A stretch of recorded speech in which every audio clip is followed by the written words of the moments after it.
It's Monday, the 8th of March, 2021. Welcome to the week's premiere edition of the Good Morning Africa, right here on Africa TV. And wherever you are, we say thank you very much for joining us. And of course, today being a Monday, but also the 8th of March, it's International Women's Day. And of course, we say happy of course, celebrations and anniversary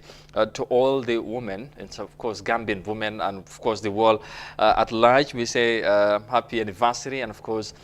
we are very much happy to be here, being the beginning of the week, so we can, of course, talk about the day. It's a very, very significant day, not only for women, but of course for everyone, but more so to the women. And once again, we say congratulations and happy anniversary. Well, this morning, of course, we have some very interesting matters to talk about. Of course, we will talk about the International Women's Day, being the 8th of March, and of course, we'll also talk about politics. We'll talk about some very other interesting things. So wherever you are, thank you very much for joining us again. su ko defee mbokk yi ñu ngi leen di nuyu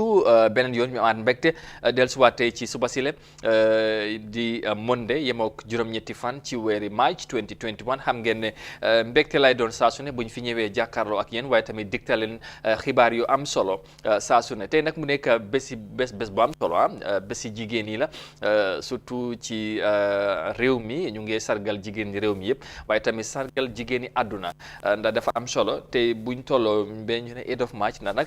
day am solo ñu def ci taxaw seetlu am nañ ci nag pàcc bu yaatu bi nga xamante ne nañ ci waxtaan bu tey ci bés bi lum waaye tamit ci jigéen ñi loolu incha allah ci kanam tuuti lay doon ngeen xaar ko Eye Africa tamit ànd ak yéen ci loolu ñu sargal jigéen tamit ñi nga xamante ne seen taxawaay am na solo bu baax ci kër gi jigéen yëpp ñu nekk ci fànn yëpp ñu ngi leen di jaajëfal di leen ndokkale tamit ci seen bés bi ndax am na solo lool macha allah ci niñ koy defee saa su ne waaye tamit ñi nga xamante ne ñu ngi seetaan right now te nekk ay jigéen ci biir réew mi kon niñ koy waxee saa su ne ba ci biti réew ñu ngi leen di jaajëfal di ànd ak yéen ci bés bi mu nekk bési mbégte waaye nag bés bu nekk la bési jigéen la tamit waaye nag spécifique la surtout tey ndax United Nations ñoom tamit sax am na ci li nga xamante ne ñoom wax nañ ko surtout ci at bi seen team bi loolu ci kanam incha allah nañ ci ñëwaat tey ci jotaay bi nañ wax li nga xamante ne mooy ci wàllum jigéen yi wax naa ko waaye tamit nañ wax ci wàllum politique ndax weekend bi nekkoon na weekend bu amoon solo ci parti yu bari ci biir réew mi nañ dellusiwaat si seen taxawaay ci kanam tuuti incha allah nañ tamit ci Sénégal ndax xam ngeen ne depuis daanaka last week ba ci weekend bi réew mi yëngu woon na lool ci wàllum li nga xamante ne mooy li fa xewoon of course ñëpp xam nañ Ousmane Sonko ak luñ ko tuumal taxoon na réew mi yëngu ECOWAS nag dal di ci génne bataaxal wax ci li nga xamante ne mooy lan lañ bugga kilifay taxawee ko jamono ji foofu ci Sénégal nañ ci dellusiwaat leneen kon wax naa ko nañ wax ci wàllum politique nañ wax tamit ci wàllum yu bari ci jotaay bi incha allah su ko defee jàppale ne rek tey ci lu bari nañ ci ñëw ci kanam tuuti incha allah waaye foos ñu doore ko of first story as always we are starting with matters in Senegal. Of course, as you know, over the past couple of days also it has been really tense in the West African country because we all saw what happened, and ECOWAS have issued a statement regards to the political tension, or should I say the demonstration that have been happening in Senegal. Now, ECOWAS calls for calm restraints as opposition parties call for more protest. Now, the Economic Community of West African States, ECOWAS, has called on all parties in Senegal to exercise restraint and remain calm as the opposition parties in the West African country call for a 3-day protest. The ECOWAS Commission said in a statement it is closely following the situation unfolding in Senegal and condemns the violence that occurred in several towns in the country, which led to the deaths, injuries, and destruction of property. The regional bloc further called on the authorities to take the necessary measures to ease tensions and guarantee the freedom of to demonstration peacefully in conformity with the laws in force. Now, protests erupted across Senegal on Wednesday following the arrest of the opposition leader Ousmane Sonko. Now, Senegalese government condemned the protests as a flagrant violation of the state of emergency put in place to tackle coronavirus. Sonko, who faces a rape allegation, appeared in court on Friday, accused of disrupting public order. He denies the allegation, and his supporters say the accusation are politically motivated. Now, many are especially doubtful about the accusation against Sonko because other two top rivals of Sall were previously targeted by criminal charges that prevented them from running for presidency in 2019. So there you go. Of course, the situation in Senegal, ECOWAS have issued a statement calling for calm and, of course, also urging authorities to put in place all necessary measures to allow peaceful demonstrations to take in place that are in conformity with the law that are in place, of course, and you know, the political parties and civil society groups have been also calling for a 3-day protest beginning today, Monday, that is in Senegal. And of course, today the accused political leader Ousmane Sonko is also expected to court this morning in Senegal. Of course, we will stay in Senegal, of course, because the Education Ministry also has imposes a week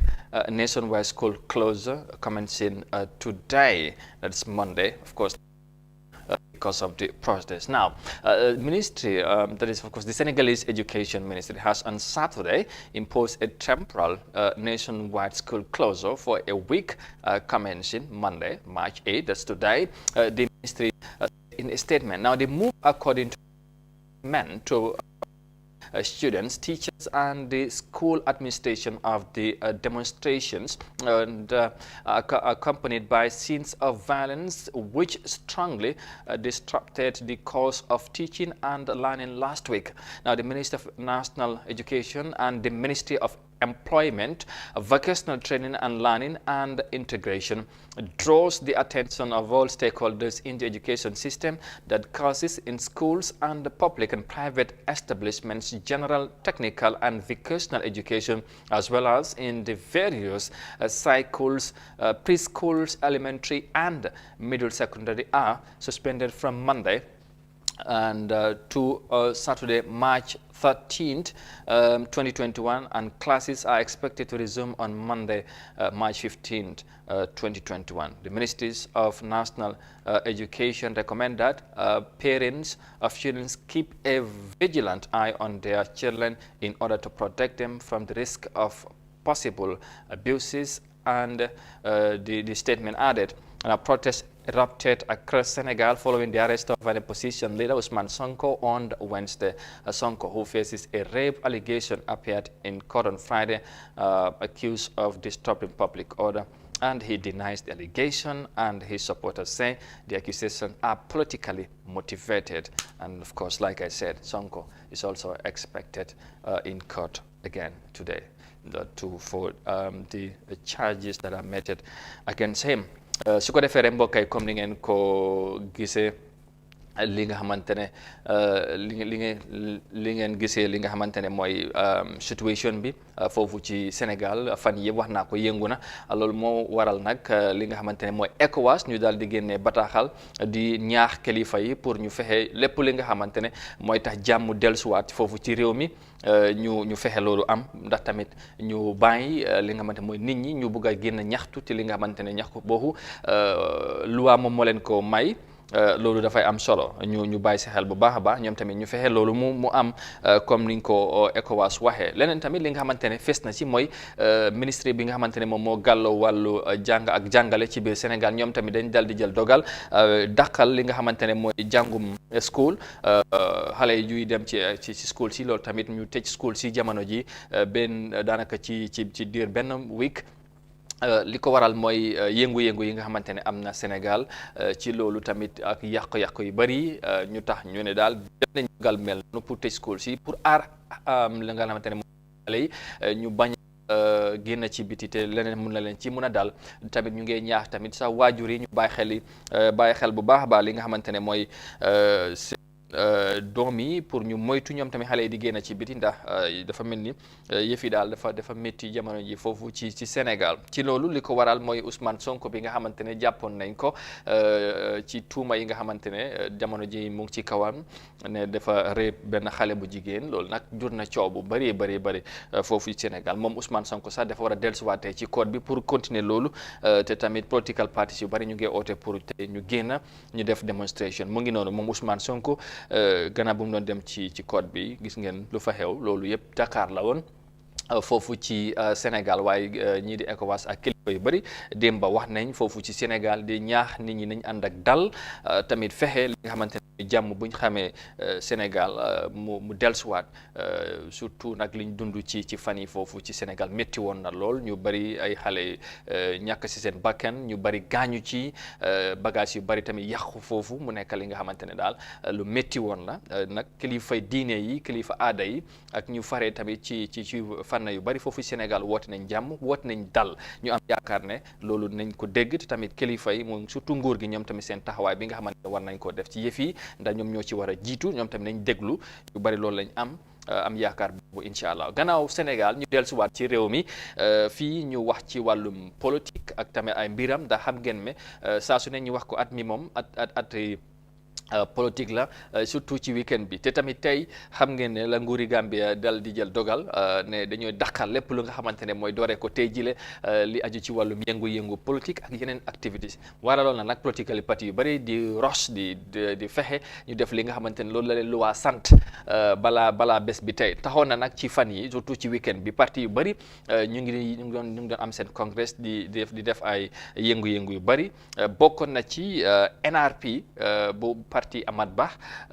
National Reconciliation Party ñoom tamit ñu ngi doon amal seen congrès foofu ci Ngéyeen Sanjal mu nekk li nga xamante ne mooy comme loi nu ngi ko santaane parti yëpp dañ ko war a def ñaari at yu ne ñoom tamit ñu def seen bot ci weekend bi ci lu ci xew nag ci loolu la ñu yegg si léegi nii war cee waxtaan waaye pour ñu dugg ci waxtaan bi dañooy ànd ak ki nga xamante ne moom moo jiite parti bi am na kàddu yi nga xamante ne wax na ko ci ndaje moom la su ko defee loolu la ñu ànd déglu den su ko defee ñu dellusiwaat yaatal waxtaan bi incha allah. Gambians, we are expecting our party.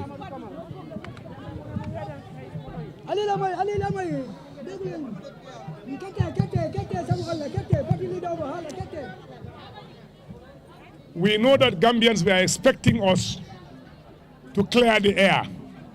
and come out with a very clear position about our relationship with the NPP and Adama Barrow for that matter.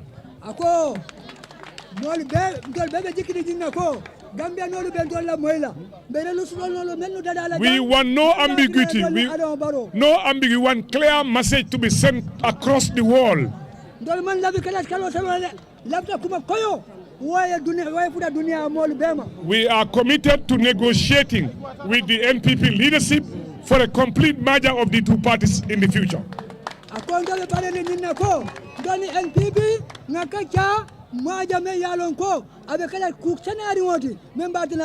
We want to strengthen democracy, the politics of Adama Barrow, politics of development in this country, to make sure that Gambians are pulled out of this evil poverty. Kumo bamba dija aninka sembentuya memu Adama Barrow la democracy Senegal me alo be Senegal ka Gambia yirwandi ka Gambia samba nyaato. We also strengthen by doing so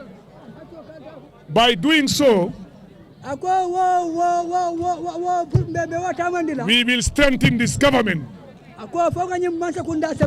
We will stand firm in promoting democracy and good governance in this country. We know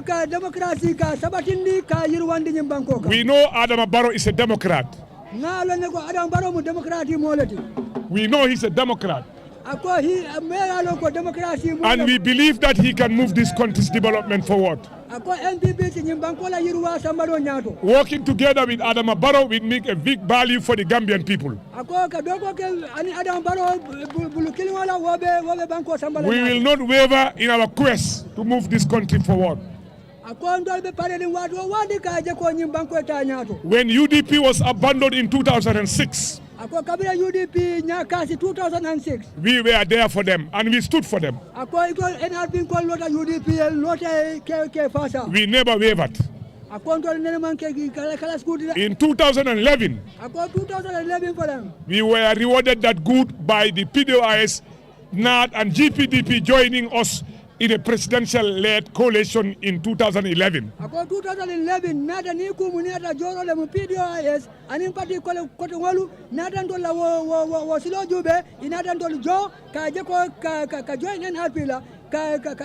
Our party's support for Adama Barrow is unshakable. We stand firm. We have our principle. We have our belief. And we strongly believe that we can work with the NPP in those principles and those beliefs. I therefore call on all the supporters of the NRP throughout the country to remain firm and solid behind the candidature of Adama Barrow come 4th December 2021. Right, there you go. That's the NRP leader, Ahmad Ba, speaking at the party's Congress over the weekend in Senegal. And, well, of course, just to widen some of the things that he have said, joining me, of course, is our very own Abdullah Mendy, who was on the ground, heard and listened, of course, what Ahmad Ba was saying on the presence of his supporters. Mr. Mendy, ñu nuyuwaat la bu baax amaat mbégte wax naa ko at mi moom ati politique la Ahmad Ba ak ay partiyam ñoo doon def seen congrès dégg nga kàddu yi mu wax du ma la woon sax yaa ngi fa woon tey ci li mu wax nag am na li ci gën a fës te tamit ci bés yu mel ni wala ci event yu mel ni sooy dem ci congrès léegi nit ñi lu ñuy xaar mooy parti bi lan lañ indi lu exécutif bi naka la demee seen ñu ŋànk parti bi ndax am nañ ay soppi yi ñu fa def am na ay soppeeku ak tamit kam mooy seen flag bi yara bi lan nga ñu mën a indi li gën a fës ci lu NRP indi ci congrès bi. jërëjëf Amadou comme ni nga ko waxee ñu ngi woon ngeen sajjaan ci weekend bi mu di ci samedi bi ci congrès bi nga xam ne NRP ñoo ko organise te congrès boobu nag ñaari at yu ne la dee am bi mooy ñetteel yoon nag depuis bu parti bi sosoo ñuy am congrès parce que parti bi ñu ngi ko sos ci atum 1996 ci jamono jooju te ki nga xam ne moo nekkoon seen jiitu parti depuis jamono jooju ba fuñ toll nii mooy honorable Amat NK Ba moom tam lañ daal di tànnaat leneen liñ doon séntu ci parti bi comme ni nga ko waxee mooy buñ ne congrès foog ñu séntu ne dinañ tànn ñi nga xam ne ñoom ñooy yor kilifteefu parti bi waaye bu NRP bi atum ren ji liñ fa wane mooy wane daal ni ña nga xam ne ñoo ŋànkoon leadership parti bi ñooñu lañ yeesalaat seen mandate maanaam ñooñu lañ tànnaat pour ñu continuer yore parti bi lenn moo ci amoon xëy na wuute rek muy bëkkaneegu deputy party leader bi ndax réeré wuñ mbir ne deputy party leader bi amoon na jamono yi nga xam ne dafa follow na part ak ñii di leadership party bi ba moom sax amoon na jamono bi nga xam ne mu ngi doon ne comme 2021 bii nii seen congrès bi moom dafaa ñëw contest as a party leader waaye gisuñ ko fa ci place bi te li ñoo wane foofu nag mooy wane daal ne deputy party leadership bi lañ contestu te boobu mooy ki fa nekkoon kooku génn na daanaka ñi nga xam ne nag ñoom ñoo yore parti bi comme niñ ko waxee mooy ñi fa nekkoon depuis démb waaye leneen nag tam leer na fa mooy laata congrès bi dañ doon laam-laamee ne Amat Ba jaay na parti am bi Amat Ba joxe na parti bi and so on kii di minority leader di Samba Diallo mi nga xam ne moom it ci exécutif bi la nekk moom bi mu ñëwee pour wax lim jëkk a fësal gaaral ko te itam bëgg ñëpp mu leer ci kanami ñëpp mooy ne NRP ba tey NRP la musuñoo jaay parti bi te amul benn jamono bi nga xam ne taxaw nañ pour jaay parti bi ci kum munti doon waaye ci leadership bi tam Amat Ba bi mu ñëwee biñ demee ba waxtaan ñoom mi neen ba ànd ne ña jiite woon parti bi ñoom ñooy continuer pour jiite parti bi bim génn see li mu wane daal mooy parti bi seeni ponk yi nga xam ne nag ci jamono ji yooyu lañ fësal mooy wane daal ne bëgg nañ parti bi ak NPP ñu bokk doon benn comme 2021 kon dinañ jàpp ne NRP amuñ presidential candidate comme 2021 comme li nga laajte presidential candidate bu ñoo am mooy bu NPP bi bu fekkee nag NPP jiital nañ président Barrow kooku mooy nekk seen candidate lii nag du guléet waaye itam lu mel nii mu ngi doog a am ci history NRP pour parti bi ne la demuma coalition o demuma pour bokk ak parti waaye dama dem pour doon benn ak beneen parti lii mooy jël benn yoon mu am ndax boo ko déggee in 2006 NRP demoon na coalition ak NAD demoon na coalition tam 2011 ak UDP ak yeneen political party 2016 coalition 2016 bi NRP bokkoon na ci waaye 2021 bi comme 4 December du coalition la ñoo def waaye dafa mel ni NRP ak NPP yëpp dañoo nekk benn te benn candidate la ñoo am te boobu mooy candidate yi NPP. Very well am na solo daanaka li wax nga ko ñu bari ñu ngi ko doon laam-naame waaye leer na waaye ci contexte politique lii lan lay firndeel ndax parti bi boo waxee ne guléet la NRP def lu mel nii ndax lii dafa mel ni mu ngi doon wax ne ñoom dañ fi nekk pour dooleel démocratie fexe démocratie moo sax wala ndax lii wane na démocratie ndax am na ci parti bi ndax tamit intérêt kenn nit lañ toppa wala intérêt parti bi wala dañ bëgg a parti bi ndax am na fii sax. waaw xam nga lii bu doon Amat Bah moo toog ci biir office am wala ci biir néegam rek wax lii ñu ne lii gis-gisu Amat Bah la waaye mu ngi ko wax ci plateforme bi nga xam ne ci congrès lay nekk kon ñu jàppane lii du waxi Amat Bah moom kenn waaye waxi parti bi yëpp la te tam lu ci mel ni pour ñu dem ñu bokka nekk benn loolu mun nañoo bañ a gis ne parti bi dina ci dee parce que moom li war a tax ba NRP wala bokk ak NPP mooy lan Amat Bah nee na dañ bokk gis-gis te tam dañ gis ne NPP bokk na ci ay parti yi nga xam ne bu dul dara sax méngoo na ak NRP seeni gis-gis kon mu ngi mel ni tey bu NPP taxawee Amat Bah NRP taxaw ñoom ñaar yëpp ñoo bokk di seen yéene kon looloo tax moom mu gis ne pour ñu mun a dooleel démocratie dooleel tam li nga xam ne mooy liggéey gi président Barrow tàmbali ci biir réew mi nuñ koy mun a defee rek mooy ñu fonk li nga xam ne loolu laa NPP di def muy maanaam ñu ànd ak candidate NPP. waaye foofu laa doon waxee sax dogguma la mooy ci li nga xamante ne mooy ci booloo bi wax nga ne du coalition du nekkul ne dañoo NRP dafa dem fekk ci dafa mel ni ci beneen di gis-gis mun ngaa wax ne sax NRP dañu bugg a ñëw seey ci benn NPP mooy loolu moo tax ma la ci ndax est-ce que kon NRP am na future. waaw seey ci biir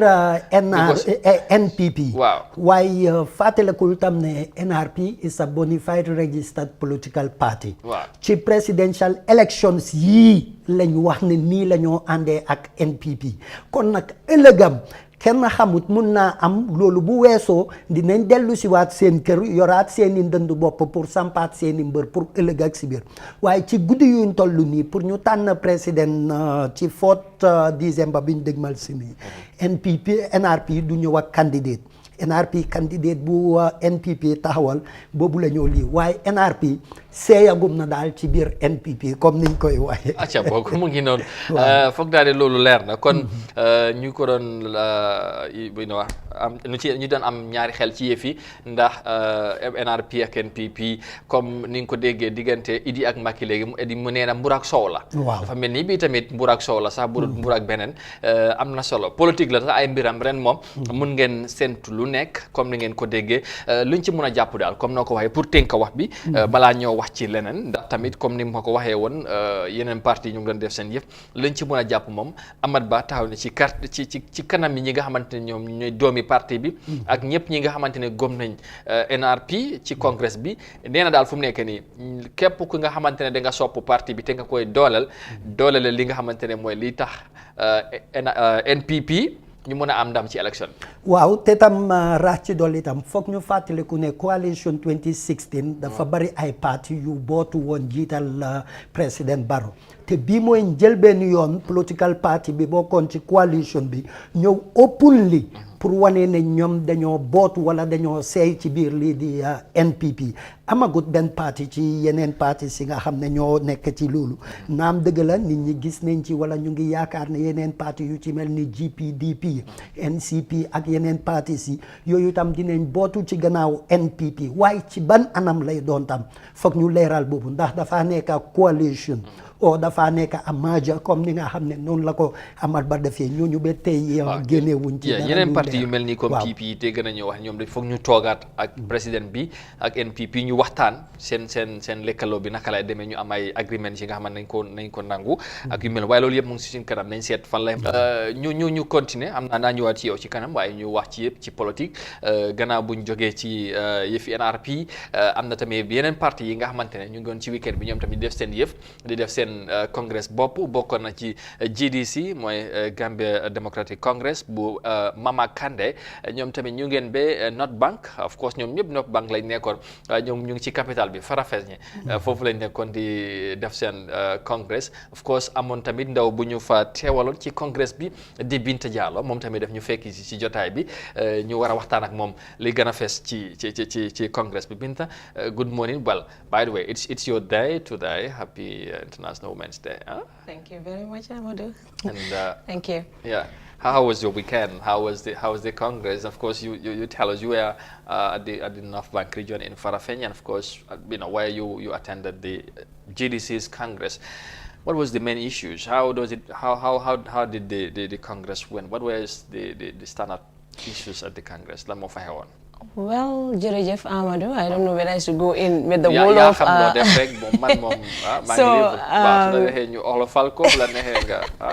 So the Congress was really interesting, and a lot of supporters came to show solidarity with the party, of course,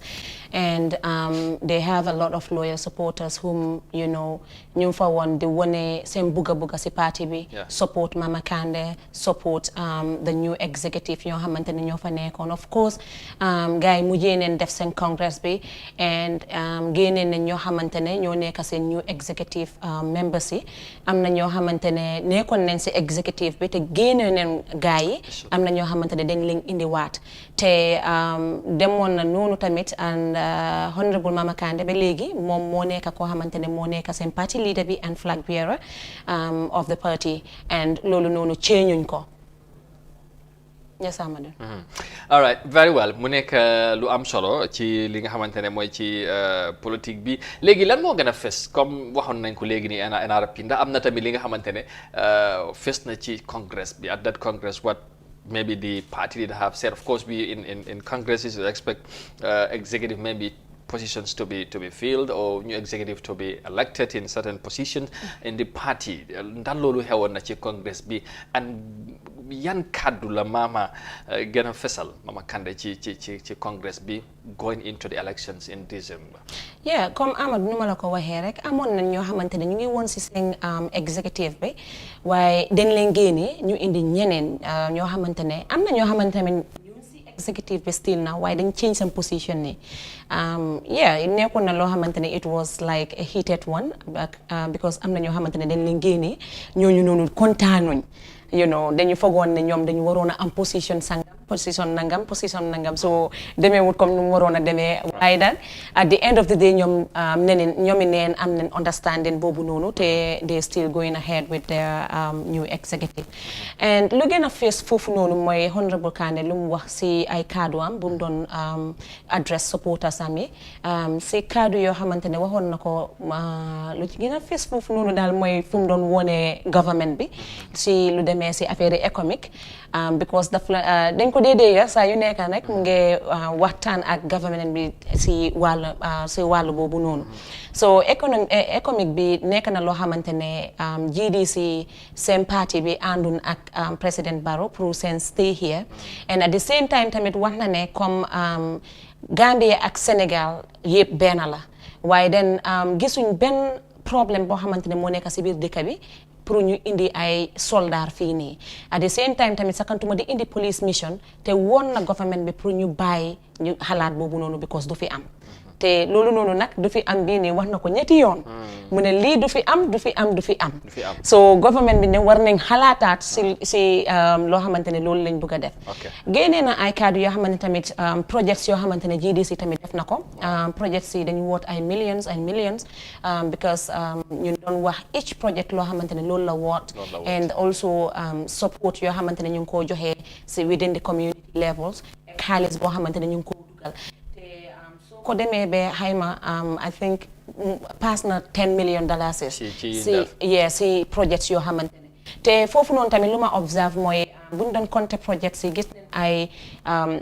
seen yeneen leaders ñoo xamante ne ñoo nekk si community bi ñu ngi génn di wax ne seen projets yi compter wuñ leen dafa mel ni kon ñii they appreciate what the leader is doing their party leader is doing ba pare tamit génn nañ pour nit ñi xam ne lii la def suñ gox lii la def suñ gox so loolu dafa am solo torop. Very well of course that's loolu am na solo léegi pour ñu tënk rek waxtaan bi Mama Kandeh of course moom moo taxawoon as the presidential candidate in 2016 he is the party leader. Of course, I know they maintain him as the secretary general. Is he going to be the flag bearer? Ndax moom mooy jiite parti bi tamit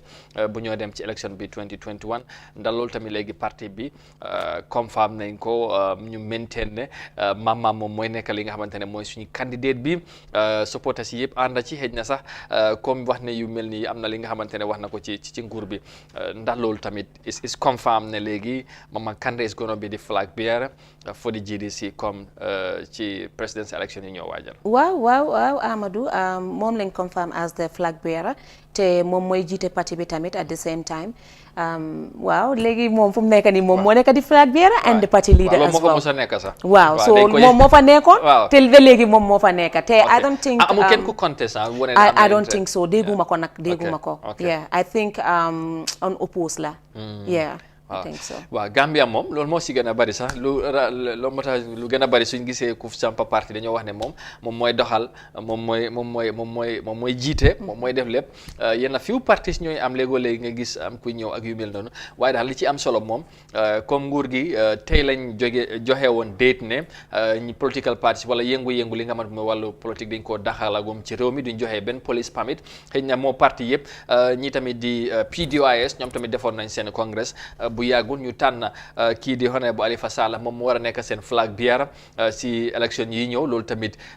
ci yeneen jotaay nañ ci dellusiwaat waaye jàppale ne daal lii moo fees ci weekend bi NRP dégg ngeen li ci Mr Mendy indi dégg ngeen tamit lu binta wax ci GDC mu nekk li nga xamante ne mooy lu am solo at mi moom at bu am solo la ci li nga xamante ne mooy ci réew mi même pas ñoom ñii di NPP ñoom tamit ñu ngi doon yëngal fale ci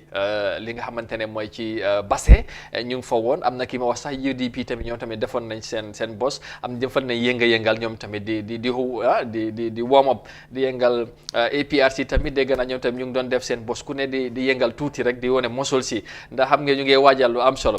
pour tënka waxtaan bi rek ñu dem xam naa ne bi suba incha allah Mr Mendy NRP luñ ci mën a jàpp mooy ñu mag NRP NPP léegi daanaka benn la. waaw loolu tam ñi jàng ci politique liñ ci mun a jàpp mooy ne dañ gis ne comme draft constitution bi njort nañ ne ñaari mandat la président di am ci biir réew mi fii kon mu ngi mel ni Amat Bah fi mu toll nii li tax mu boole parti bi ak NPP mooy pour gis ne ëllëg ak si biir Barrow bu waree wàcc moom la ñëw pousse pour mu war a ñëw wuutu si kii di Barrow ñu ne nag loolu nu moo mun a defee mooy bor la nekk di ji nii NPP pour ëllëg ak si biir ndax moom ci ay kàddoom ne woon na buñ fàttali ko 2006 jamono ji nga xam ne UDP dañ leen beroon maanaam moom moo demoon pour jàppale gars yi 2011 ñu gis yeneen political party ñëw sotlu si ko pour jàppale ko kon lu mel noonu lay jiw nii tey pour nga gis ne Barrow keroog ak si biir bu mu dem bay pare laata ñuy xalaat ñeneen ñuñ koo jox moom dina mun a taxaw chance possibility pour moom ñu jiital ko comme ni mu jiitalee nii Barrow waaye loolu gis-gisu politicien la ak ñi nga xam ne tam ñoom ñooy xalaat wala boog ñoom ñoo dee analyse ci lii di politique waaye lii it du lu bees ci politique ndax ci yeneen i réew dañ ko ci dee gis ci bañ a sori rek ci Sénégal fii rek gisoon nañ Senghor bi muy wàcc Abdou Diouf la xajaloon kooku ñëw wuutu ko soo xëj na lu mel noonu lañ jort ne kii di Amat waaye nag façon boobu carte yooyu lay lii benn parti la woon ñoom ñëpp ñu ngoon ci PS waaw moo tax nag moom it mu dugal parti am bi ci NPP léegi pour nga gis ne dafa nekk benn waaw léegi ku gëmatoon principal NPP te yow NRP nga gëmoon léegi dañ lay forcer rek pour nga gëm NPP nii rek non lii politique la individual gis-gis wala individual bugga duñ ko ci dee seet non waaye da nga am principe da nga am gëm nit ki waaw ak li mu àndal ak lim wax ne moom loolu lay def ci réew mi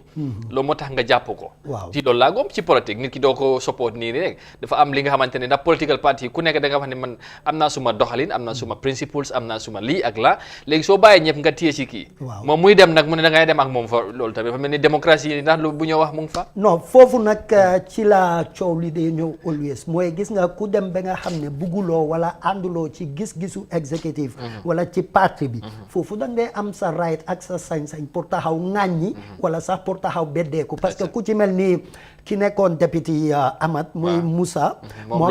moom façon yooyu la parce que bi mu demee ba gis ne NPP nu moo demee NRP nu moo demee bokkut ak gis-gisam ak bugga-buggam moom dafa taxaw ŋàññi loolu bokk ci li tax sax ba moom ci boppam sax mu génn ci parti bi wala ñu ber ko ci parti bi te gis nga ci congrès bi nii feeñu fa te position am tam doon na place bi nga xam ne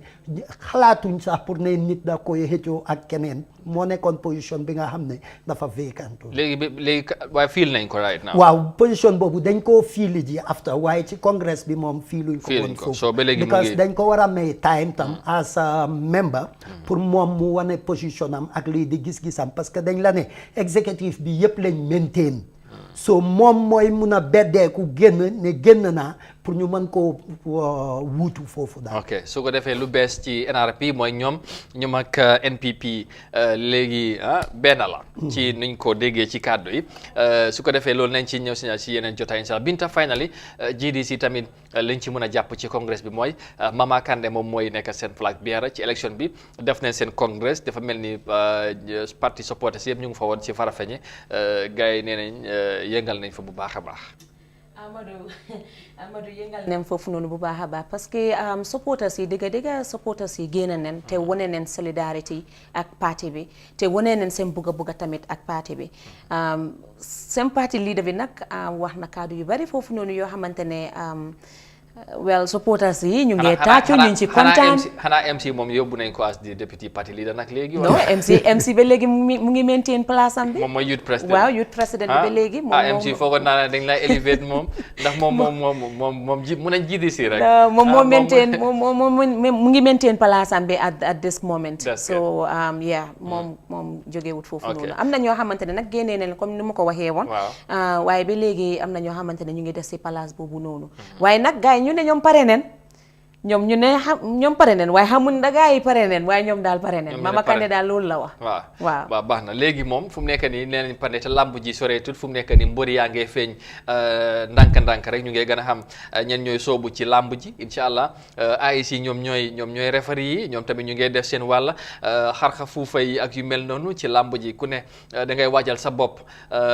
bu lim gën a jegee rek lay gën a neexee incha allah te yal nañ ko fekkee jàmm ñëpp ñu gis yëf yi nu moo demee December 4 dana am solo bu baax ci réew mi wala laata ñi cee toll sax am na yu bari yi nga xamante ne jàpp nañ ne ci wàllum politique nañ ko dégg wala ñu gis ko ci réew mi waaye lépp rek ñu def ko ci jàmm bu baax a baax su ko defee ñu gërëm leen sant leen bu baax ci ni ngeen ñu fekk ci jotaay bi pour ñu mun a yaatal loolu ci yeneen xew-xew yi nga xamante ne xew na ci weekend bi loolu du ñàkk suba wala ci yeneen jotaay incha allah nañ dellusiwaat ci li nga xamante ne mooy ci loolu gannaaw bu ñu leen gërëmee sant leen bu baax lu ñuy def mooy continuer way wax ci leneen wax naa ko ci ndorte bi ne tey bés la bés bi nga xamante ne dañ ko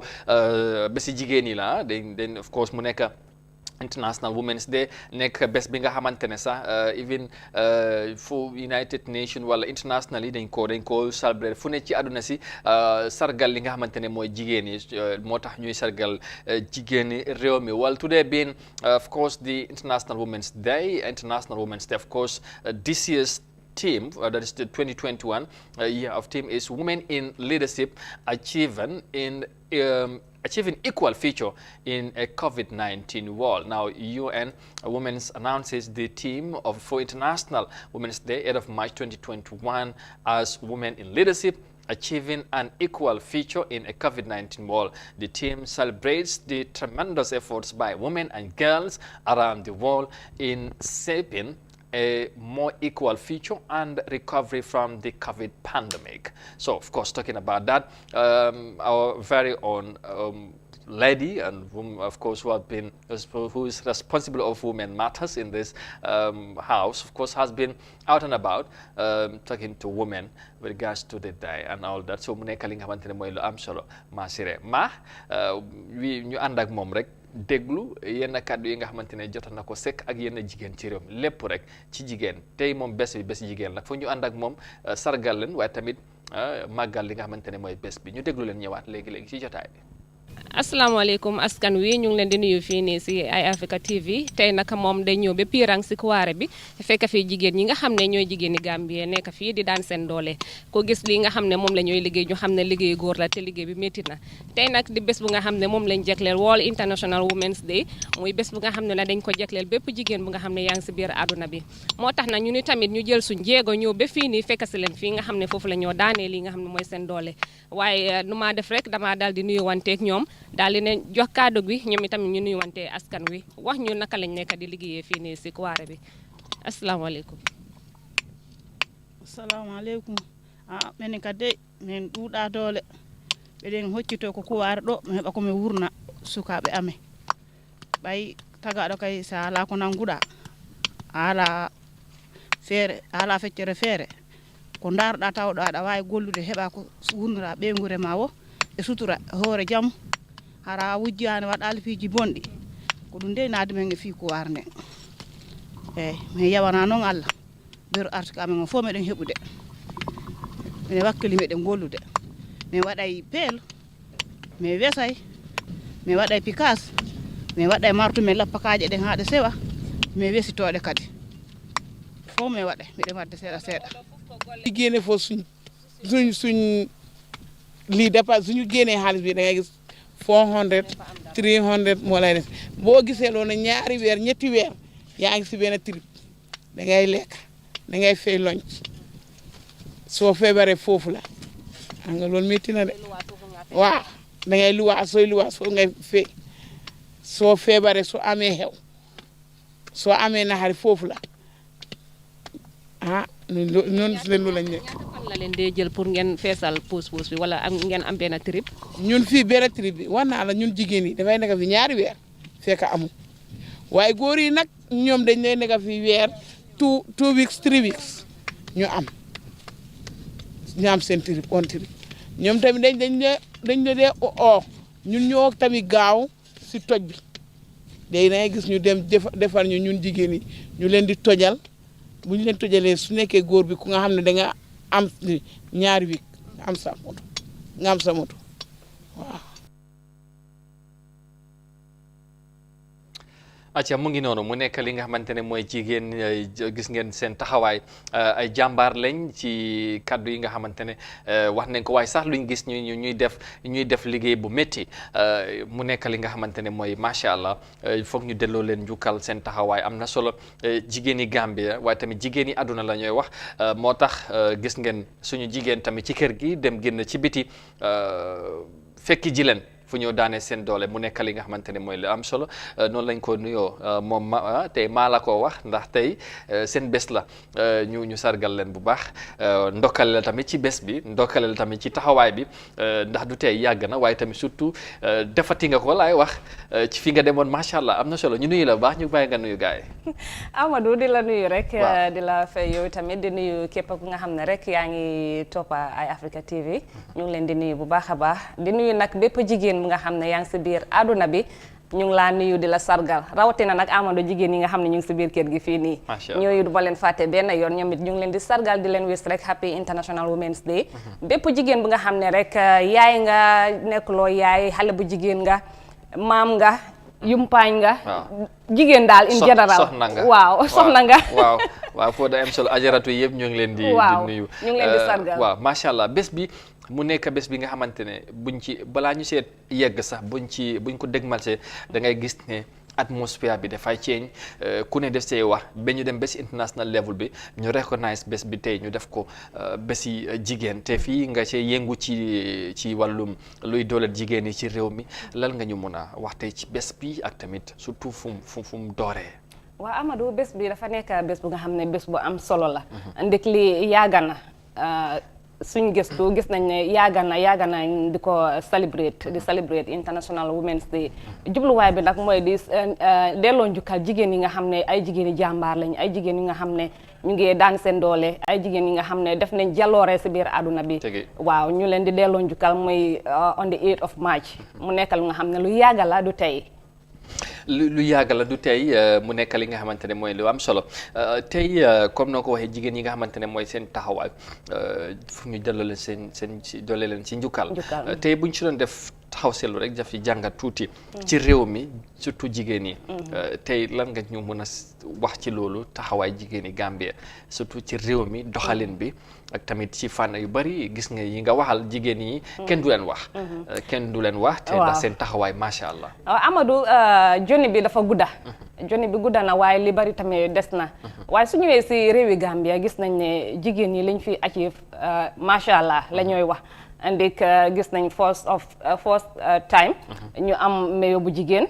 am nañ ministre yu jigéen jigéen ñi ñu ngi commencé di dugg si politics xam nga loolu yëpp achievement yu nga xam ne jigéen ñi ñu ngi ko nekk di achieve te loolu am na solo bu baax a baax am na solo waaw ci nuyu jigéen bi sax vice président docteur Aïssatou Touré moom la ñuy nuyu ñu jox ko sax mu sedd jigéeni Gambie yëpp ndaxte moom moo topp ci li nga xamante ne mooy ku jiite réew mi te loolu mu nekk recognition bu mag ci réew mi ndax nekkut di force jigéen bu nekk vice président waaye jamono ji moom moo fi nekk moo tax ñu wax nga meeyo bi tamit Rohey Malick Lowe moom tamit mu def jàlloore waaye tamit def li nga xamante ne mooy history ci yeneen fànn yi tamit ba ci doxalin réew mi yu bëri tamit gis nañ jigéen ñu ngi fees waaye nag wax nga ne yoon bi gudd na am na fu ñu toll waaye am na lu bëri lu des ndik soo bàyyi am na loo xam ne jigéen yi comme inequality bi boobu tamit des na waaw des na gender bias bi des na soo da ngaa gis ne lu si bari dañ dee jiital góor yi te fekk comme li ñoo wax rek fu jigéen góor mun a taxaw rek jigéen mun na faa taxaw waaw loolu tax nag jigéen yi tamit ñoom i tamit ñu ngi xeex pour gis ne ñoom i tamit gis nañ xool nañ leen si bët boobu noonu xam ne li góor yi def tamit jigéen mun na koo def te yow soo bàyyee xel rek mu xam nga li maa wax ndik foo gis góor rek di nga fa gis jigéen waaw am na yu bari dañ ko doon gis ñu jàpp ne góor yi ñoo ci yëngu ñoo ci gën a bari wala sax ñoom lañ baaxoo di ko gis ñu ko def waaye léegi jigéen yi bàyyiwuñ ko góor yi ñoom tamit dañ ci ñëw dugga ci secteur yu bari ci réew mi même soo demee ci li nga wax United Nations sax ñoom equality boobu wax nañ ko surtout ci contexte buy nekk right now Covid-19 ñëw mbas mi indi ci li nga xamante ne kenn xamul lan la disturb àdduna bi ci Gambia tey buñ ci doon wax taxawaay jigéeni Gambia lan nga ñu mun a wax acte bi seen taxawaay bi gunge réew mi gunge góor yi kër yi ndaw yi toppatoo xale ci jamono bi nga xamante ne yu bari dafa metti ma waa Amadou jigéen moom dara du mën a dem te jigéen topp ci waaw dara du mën a dem te jigéen topp ci parce que bu Covid bi mu ñëwee dañ wax ne waa jigéen nañ commencé di setal anga te lu si bari si jigéen ñi la dee ñoo ko dee def waaw soo demee si kër yi jigéen ñi ngaa fekka ñuy teg ay ndox yi ay yooyu noonu loolu yëpp loolu lu pour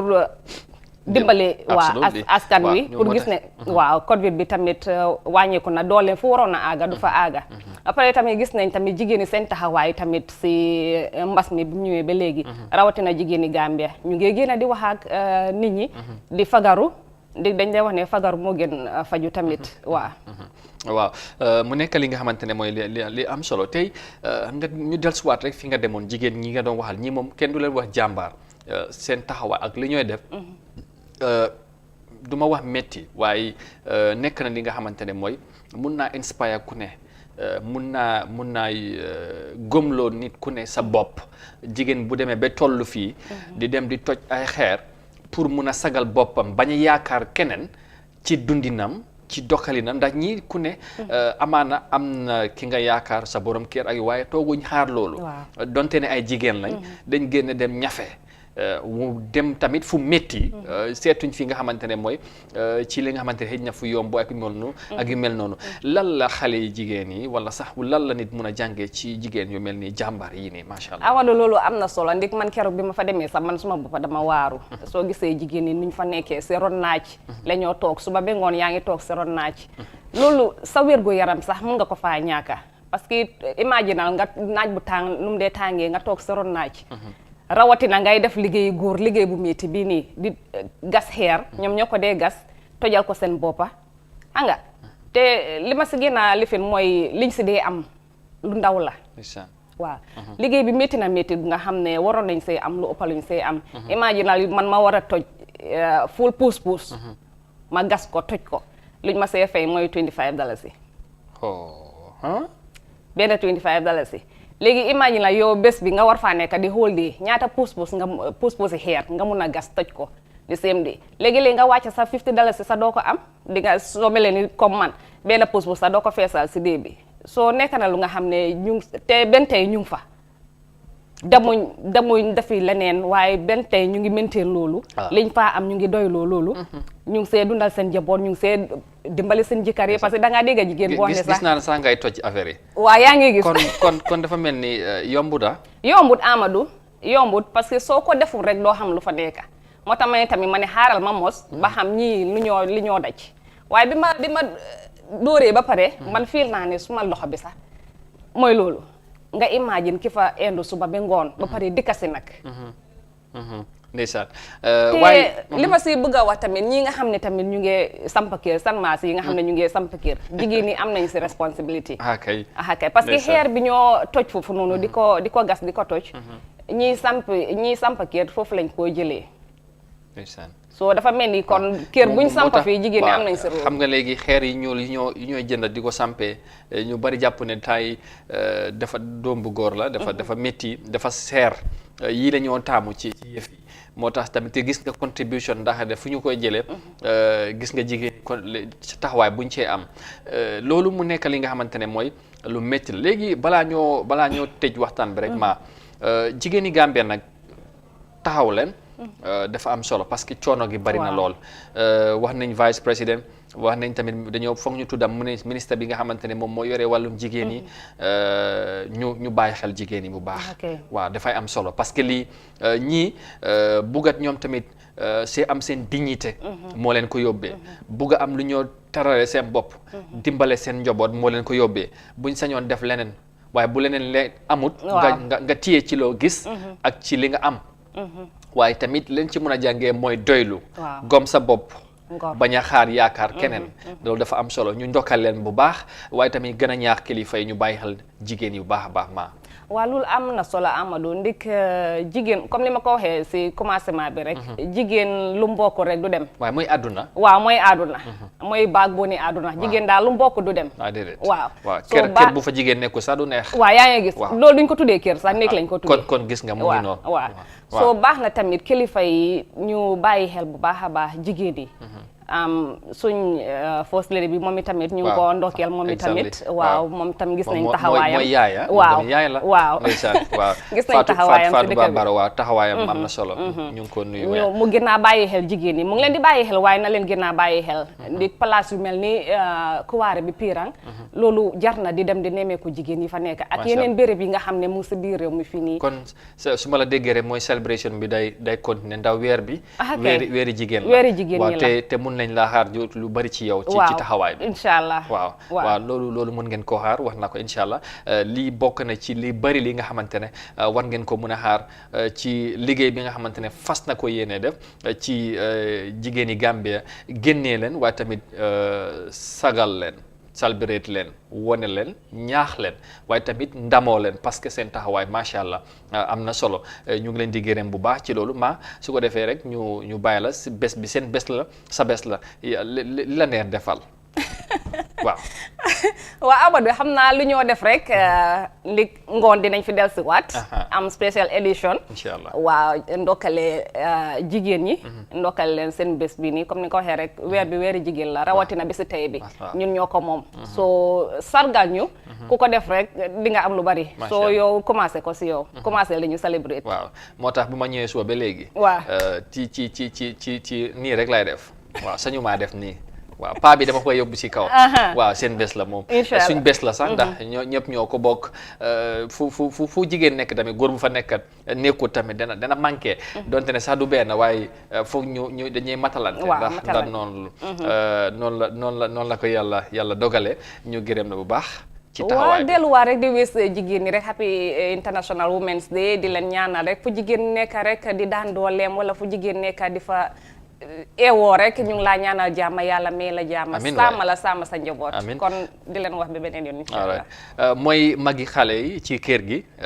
yaay ci ñeneen ñi sax mun naa wax waaye ñu ngi ko gërëm ci taxawaay bu baax am na solo maa gis naa ne yaa ngi yàkkamte de waaye bul dal caméra bi incha allah mu ne dina ñëw ci kanam ci ngoon incha allah ñu yaatal jotaay bi ci yeneen fànn incha allah ngeen xaar ko ci loolu ma profito ci nag sa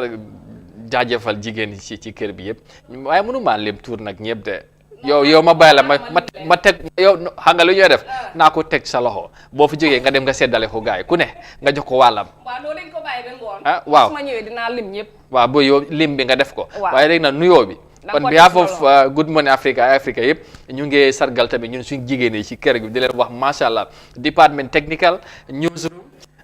waa admin. waa ñëpp ñu nuy gaay waaw waa ajaratu maam jaara waaw madame lan la sax yaay waaw exactly madame wala bu ma wax ok kon madame Kanté ñu ngi ko nuyu di ko sargal di ko jaajëfal jàpp na nag ci bees bi bu baax te xaar leen leneen moom ak ma lu bëri ñu ngi ko war a indi incha allah jërë ngeen jëf su ko defee ñu jël short break dellusiwaat indi leen newspaper si lu lañ xëyee ñoom tamit laata nag ñu tàggatoo tey ci bés bi gis ngeen ne mbégte rek moo ci ne jigéen moom jaama rek incha allah jërë ngeen jëf ñu dem ñëwaat léegi.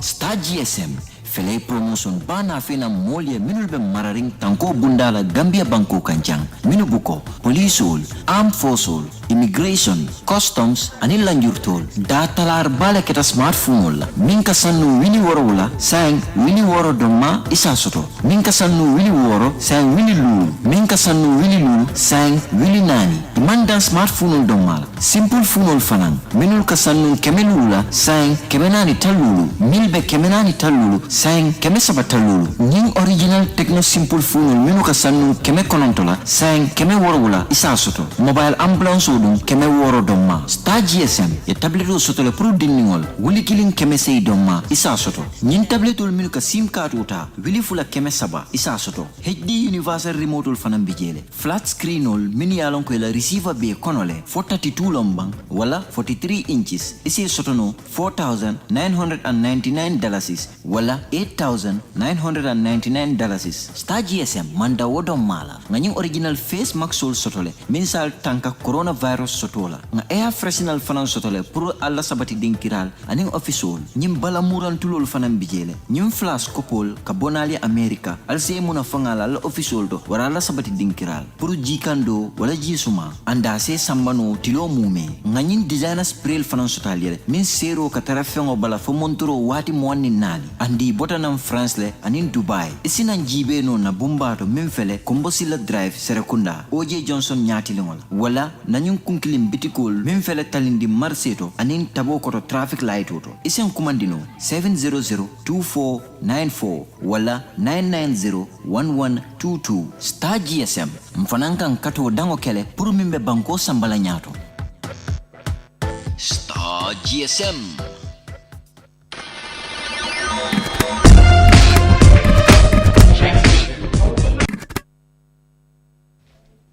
Aja, welcome back. New Delhi final part of this program this morning. Of course, as we, of course, as I said earlier on, we now get to the final part, my newspaper review, and joining us to do that, my Abdullah Mendy. Su ko defee Mr. Mendy ñu nuyuwaat la rek bàyyi la nga digtal ñu tey newspaper si lan lañ xëyee ñoom tamit seen xibaar ci weekend bi lañ jógee nag événement yi bari woon na lool macha allah. jërëjëf comme ni nga ko waxee ñu dellu si waat ci lii di newspaper review bu altine bi juróom-ñetti fan ci weeru maaj bi muy bés bu ñu jël jagleel ko jigéen ñi ci àddina wërngal képp di leen jaajëfal ci seen jàmbaarte ak seen góorgóorlu newspaper bi di standard newspaper bi li nga xam ne nag loolu lañ ci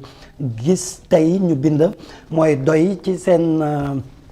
congrès bi ñu amoon ci ay fan yi ñu weesu nag fësal nañ yéene ak taxawaay giñ bëgg a taxaw askanu Gambia rawatina nguuru Gambia pour soppi ko ci anam bi nga xam ne loolu la ci Gambia ni doon séntu leneen tam ci newspaper bi ñu gis ne nguuru Gambia spend na lu war a toll ci 200 millions kopparu réew yi Gambia ci lu jëm ci wàllu maintenance ay waruwaay ci diirub 9 at. Presidential advice moom tam siyaaka daal dina wane la nga xam ne mooy président Barrow nopp gi nga xam ne nag noppi na ko ci lu jëm ci draft constitution bi ci ay mbiram Barrow kii di Kande nee na daal tuuma na ko baaraam daal ne nguuru Gambia boo gisee muy féel li nga xam ne moo di taxawu askan gi seeni bëgg-bëgg ak seeni yéene lépp ci ñàkk xam la ak ci doxalinu nguur gi nii NRP ñoom itam mëbët gi ñu am ci njiitalu Amat Bah pour boole NRP ak NPP mu doon benn parti ci élection gi ñu dégmal si ni loolu bokk na ci lañ doon waxtaanee ca seen congrès ga ca ngeen sanjaam ba kaw askan gi fay yeewoo nag ñoo yeewoo ak njàqare gannaaw bañ demee ci seeni sëkk yi mu di ci bàmmeel yi fekk fa ab niiw guñ sulli niiwu jigéen gi nga xam ne nag ñu ngi ko sulli waaye ba police yi àggee foofu ak ñii di ñi yëngu ci wàllum wér-gu-yaram gi ñoom ne nañ daal ne mbir mi naam dëgg la am na waaye amul dara luñ dog ci cërub niiw jooju waaye fekk nañ daal ne la nga xam ne lañ ko robee woon génnee nañ ko mu di perkaal gi lii nag moo nekk ci li gën a fës ci standard newspaper xam naa ñaar lañ cee tànn rek gannaaw ba waxtu mayuñu ko mu bokk ci di doy taxawaay giñ taxaw pour gis ne indi nañ coppite ci lu jëm ci wàllu doxalinu nguur ci biir réew mi fii doy ci weekend bi lañ doon am seen congrès fii ci biir réew mi nag wane tam ne seen leadership bi lañ xalaat mooy gis nañ ndóol ak ñàkk xam ci askanu Gambia bëgg nañ ko fee génnee te amul benn nguur bi ko mën a génnee fii lu dul ñoom itam seen nguur gi ndax gis nañ jamono ci biir réew mi fii ndóol gi tax na ba ñenn ci askan gi pour ñu mën a yóbbu seeni ndaw yi pour ñu jàngi sax daf dee doon jafe-jafe loolu yëpp ngir ñàkk ndax ñoom seen nguur bu ñëwee nag dina soppi loolu it nekkoon na ci liñ doon waxtaanee ci seen congrès gi ñu amoon ci ay fan ci ginnaaw Amadou. aja mu ngi noonu comme ni nga ko waxee of course ñoom PDOIS ñoom tamit amal nañ seen congrès ñu indi nag li nga xamante ne mooy wax nañ doxalin bu bees li tax nit ñi ndóol ak ñàkk jógee ko ci réew mi ndax nee nañ bëri na moo tax ñu bëri ci loolu la ñoo dunda ci réew mi jamono ji li ko mën a ceeñ nag wala mooy li ko mën a jëlee fii mooy ñoom am nañ gom-gom boobu te jàpp nañ ne ñoom si seen doxalin ak seen jiiti réew mi loolu dina tax loolu mu jógee ko ci réew mi ci niñ ko waxee su ko defee élection bi ba léegi gaa ngi ko waajal ku ne yaa ngi def sa mbir ak sa manin waaw. leneen tam ci lu ñoo waxtaanee mooy presidential advice bi di Siaka Jatta moo daal di yëy yàbbi ci lu jëm ci président bi ci boppam noppi gi nga xam ne nag mu ngi ko pataaral ci lii di draft constitution bi moom nee na daal kii di président Barrow nag la nga xam ne moo waral lu ni mel itam mooy askan gi seeni bëgg-bëgg ak seeni gis-gis dafa des ci ñoom du moom mooy génn wala boog mu yëy yàbbi ci mbir mi pour wane taxawaayam ci lu jëm ci wàllu draft constitution bi moom Siaka nag mu ngi doon wax gannaaw ba nga xam ne nag suñu naataango Tabora Bojang mu standard newspaper daal dina bind loolu di wane daal ne moom gis-gisam mooy wane daal ne président bi naam dëgg la bokk na ci askan gi waaye itam bàyyi askan gi ñu tànnal seeni bopp liñ bëgg lu am solo la moo tax moom it warut ci yëy yàbbi wala boog sax di ci suuxlu ci lu jëm ci draft constitution bi. boobu draft constitution sax moom mi nga xamante ne moom moo jiitee négociation boobu di Goodluck Jonathan te lañ waxoon ne dina war a yegg si réew mi pour ñu continuer waxtaan diggante moom ak political leaders yi ak yenn si stakeholders yi ndax loolu dina antu am déet ci kanam incha allah lépp dina leer waaye moom Siaka wax na li tax président Barrow yeeyu ci yàbbi ci tolluwaay bi ak effort yi nga xamante ni ñu ngi ko cee def pour gis ne draft bi du indiwaat nañ ko mu nekk li nga xamante ne mooy téere bu ees buy doxal réew mi waaye balaa laata ñu cee toll rek ñu xaar ñu seet naka la gannaaw standard ñu tabbi ci standard voice la ñuy dema moom ndax comme ni nga ko waxee rek ci lu jëm ci draft constitution bi kii di lawyer kenn ci ay lawyer ci biir réew mi ñoo xamee ko ci lawyer Martin moom nee na Goodluck Jonathan dafa war a ñàkk ñëw ci biir réew mi maanaam ñëw bi mu war a ñëw tey ci biir réew mi sax mënoon naa ñàkk am ndax nee na lii di draft constitution bi mbiru réew mi la te nag lu itteel réew mi nañ ko waxtaanee ci biir réew mi moo gën ñuy xajal ñeneen ci biti di ñëw di ci am ay kàddu wala ay wax yiñ cee mën a wax nee na Gambia doon na ab réew bu moom boppam kon nag lépp lu ko itteel rawatina ci mbiru constitution am bi ci biir réew mi fii lañ ko war a lijjantee leneen ci lu voice bi ndatam mooy ba tey congrès yi nga xam ne ñoo continué woon di am ci biir réew mi fii muy bii di bu doy bi ak bu amat ba bi mu bokk ci ay kàddu yi nga xam ne fësal nañ ko ci seen xët tey gi nii muy voice newspaper waaye liñ ci tànn rek mooy Goodluck Jonathan ñëwam bi comme ni nga ko waxee tey lañ koy séntu ci biir réew mi fii waaye lawyer Martin ci gis-gisam daal nee na Goodluck jarut sax muy ñëw ci biir réew mi ndax réew mu toll ni Gambia moom boppam juróom fukki at ak lu tegal ak tey jii bu fekkee mënuta lijjanti mbiru boppam ba ñeneen di ko lijjanti ci bitti loolu mu ngi mel ni xaste la wala boog sax saaga kon nag war nañ cee gën a mën a bàyyi xel. aja bu ngi noonu moom la noonu la ko gisee su ko defee ci yëfi draft bi ndax loolu nag kàddu yi dina tax ba Jonathan du ñëw loolu leneen la waaye daal tey lañ koo séntu jàpp na daal ñun waroon nañoo mën a régler suñu yëfi bopp te foog naa ne ñu bari noonu lañ ko gisee woon waaye am na ñu ko gisee leneen li tax tey ñu demoon ba Abuja waxtaan fa léegi ñu war a ñëwaat Gambia fii continuer waxtaan bi pour seet ne bii nag moom mooy sànni tàcc bu mujj ci yëf yi. loolu laa waaw bii mooy doon sànni tàcc bi comme ni nga ko waxee moom moo cee mujj bu sottee ñu xam ne sotti na bu sottiwut ñu làmbi leneen Daily Newspaper moom it ci li ñuy waxtaanee ci moom lim fësal tey mooy Jammeh is a fugitive of justice ki wax loolu mooy Mr Kijera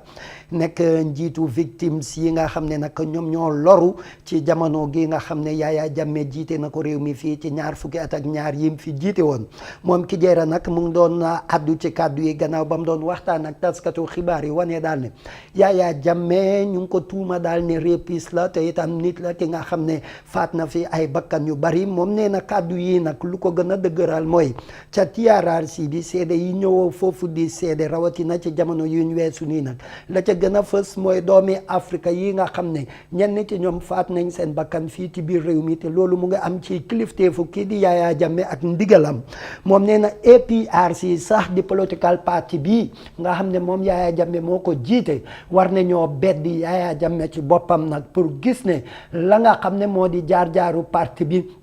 mën a tegu ci yoon te itam doomu parti bi ñu mën leen a fonk faw ñu jox gannaaw kii di Yaya Jammeh pour ñu xam ne daal réew mi méttitlu na bokk te itam ànd nañ di méttitlu ñaawteef yi nga xam ne Yaya Jammeh def na ko fii ci kilifteefam wala ci ron nguuram ci jamono bi mu fi nekkoon Amadou. acca moom gis-gisam loolu la ci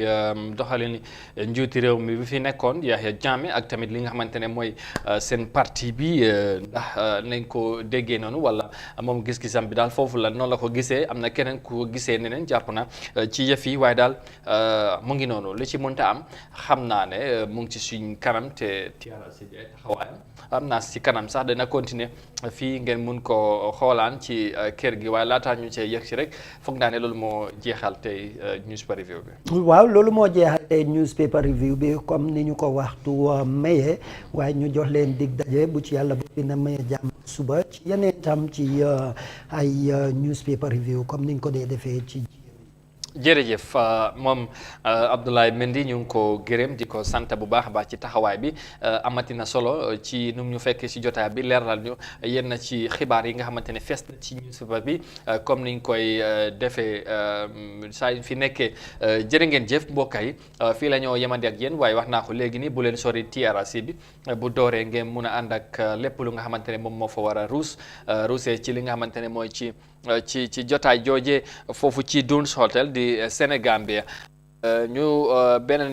ndokkalaat jigéeni Gambia jigéeni àdduna di leen sargal te ci bés bi nga xamante ne seen bés la di International Women's Day di wane happy anniversary again happy celebrations fi ngeen munta nekk ñu ngi leen di ñaanal jàmm bu baax a baax di wax tamit yàlla nañ ko yàlla yàgga fekkee ci li nga xamante ne mooy ci celebration bi ak yu mel noonu mu nekk lu am solo xam naa ne ci ngoon ngeen xaar ma ak gaay yi incha allah ci yeneen jotaay ñu yaatal ko ci yu am solo. Well, viewers, thank you very much again for being there and of course for the pleasure of your company. This is all how much we got time for today, and we'll be back tomorrow inshallah for the Tuesday's edition of the same program. Once again, happy International Women's Day wherever you are around the world. Of course, stay happy and stay in peace, and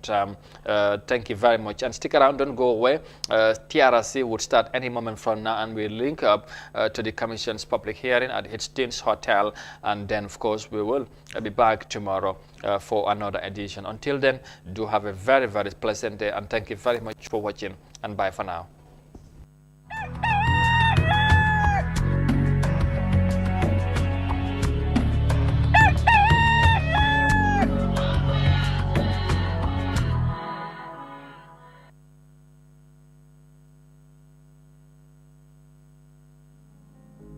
The pride we take in our brand,